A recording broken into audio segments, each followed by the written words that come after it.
ஒரே நாளில் 10,000 வீரர்கள். ஈரான் துறைமுகங்களை மூடிய அமெரிக்க போர்க்கப்பல்கள். கப்பல்களுக்கு நோயின்றி. அடுத்தது என்ன?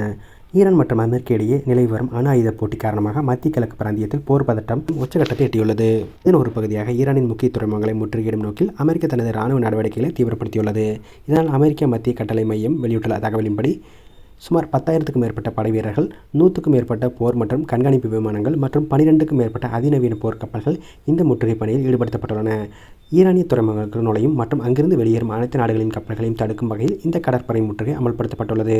இந்த அதிரடி நடவடிக்கை விளைவாக அரேபிய வளைகுடா மற்றும் ஓமன் வளைகுடா பகுதிகளில் பதற்றம் அதிகரித்துள்ளது. அமெரிக்காவின் இந்த முற்றுகையை மீறி கடந்த 24 மணி நேரத்தில் எந்த ஒரு கப்பலும் செல்லவில்லை என்றும், அமெரிக்க படைகளின் எச்சரிக்கையை ஏற்று 6 வர்த்தக கப்பல்கள் மீண்டும் ஈரான் துறைமுகங்களுக்கு திருப்பி அனுப்பப்பட்டதாகவும் சென்காம் தெரிவித்துள்ளது.